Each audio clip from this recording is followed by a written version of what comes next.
राजस्थान के राजनेता, दिल्ली का एक होटल और रसियन, इस वक्त की ये कहानी सोशल मीडिया पर हर तरफ दौड़ रही है। लेकिन इस कहानी का किरदार कौन है, ये अब तक सामने नहीं आ पाया। नमस्कार, लिबरल टीवी देख रहे हैं आप, मैं हूँ आर तिवारी। राजस्थान की राजनीति में एक रसियन ने बवाल मचा दिया है। ये बवाल इस कदर तक हावी हो गया है कि अब इसकी आहट राजस्थान से दिल्ली तक पहुंच गई है। हर तरफ चर्चा हो रही है राजस्थान में कि आखिर कौन है जो एक रसियन के साथ पकड़ा गया है, कौन है वो भारतीय जनता पार्टी का नेता। हर तरफ इसी को लेकर बातचीत चल रही है। यहाँ तक कि ये मामला कांग्रेस पार्टी की मीडिया सेल की प्रभारी सुप्रिया सीनेट तक भी पहुंच गया है। दरअसल बीते दिनों से राजस्थान में एक राजनीतिक माहौल अलग ही देखने से मिल रहा है। चर्चा निकलकर सामने आ रही है कि भारतीय जनता पार्टी के एक दिग्गज नेता हैं, राजस्थान में एक बड़े नेता हैं जो कुछ दिनों पहले विदेश गए थे। जब विदेश से वो वापस लौटे तो दिल्ली के एक होटल में ठहरे हुए थे, आराम फरमा रहे थे।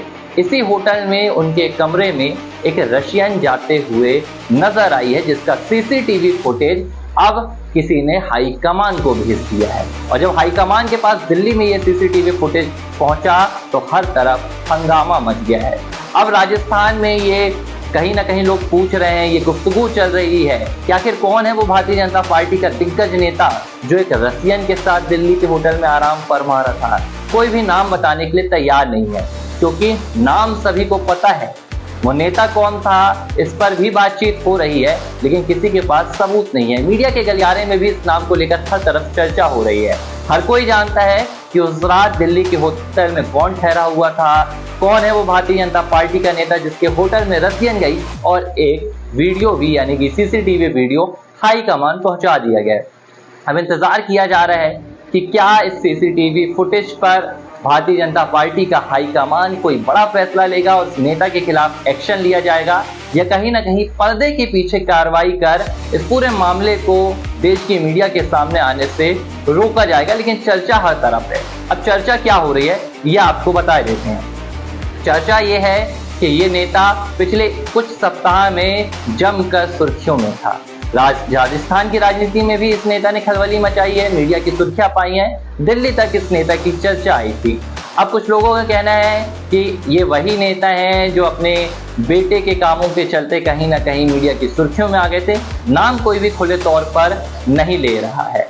अब ये पूरा मामला कांग्रेस पार्टी की सोशल मीडिया प्रभारी सुप्रिया सीनेट ने भी सोशल मीडिया पर ला दिया है। अब तक कहीं ना कहीं दबे पांव चर्चा हो रही थी, धीरे धीरे कानाफूसी हो रही थी, लेकिन सुप्रिया सीनेट ने क्या कुछ कहा है ये सोशल मीडिया पोस्ट देखिए। ये सुप्रिया सीनेट का पोस्ट है। इसमें उन्होंने बड़े ही रहस्यमय तरीके से, क्योंकि उनके पास भी अभी शायद सीसीटीवी फुटेज नहीं पहुंचा होगा, इसलिए वो भी किसी भी प्रकार की कानूनी कार्रवाई से बचती हुई, लेकिन ये पोस्ट उन्होंने कर डाला। इस पोस्ट में उन्होंने क्या किया है, उन्होंने बीजेपी लिखा है, राजस्थान लिखा है, उन्होंने दिल्ली लिखा है, उन्होंने एक होटल का नाम भी लिखा है और उन्होंने रसिया भी लिखा है। यानी कि उन्होंने इशारे कर दिए हैं कि बात हम तक पहुंच गई है, खबर हम तक पहुंच गई है, अब बस है तो इंतजार। अब ये नेता कौन है, राजस्थान की राजनीति में ये बड़ा ओहदा भी रखते हैं। अब इनका सीसीटीवी फुटेज हाईकमान तक पहुंच गया है, तो ये क्या हाईकमान से बातचीत कर रहे हैं, हाईकमान इन्हें कोई दिशा निर्देश दे रहा है कि कैसे इस मामले को जनता के सामने, देश के सामने आने से रोका जाए। कुछ भी नहीं पता है कि क्या हो रहा है। लेकिन राजस्थान की राजनीति में कानाफूसी जमकर हो रही है, पत्रकार आपस में बातचीत कर रहे हैं, राजनीति में जो रुचि रखते हैं, सियासत के जो पंडित हैं, यहाँ तक कि विपक्षी पार्टी के नेता भी ये बात कर रहे हैं कि भाई कैसे फंस गए नेताजी रसियन के फेर में कैसे आ गए। अब इंतजार है कि कहीं ऐसा ना हो कि ये सीसीटीवी के अलावा कोई सीडी सामने ना आ जाए और देश की राजनीति में फिर से बवाल मच जाए। कौन हो सकते हैं ये नेता? अगर आपको भी नाम पता है तो आप भी इशारों में बता सकते हैं। देखते रहिए लिबरल टीवी।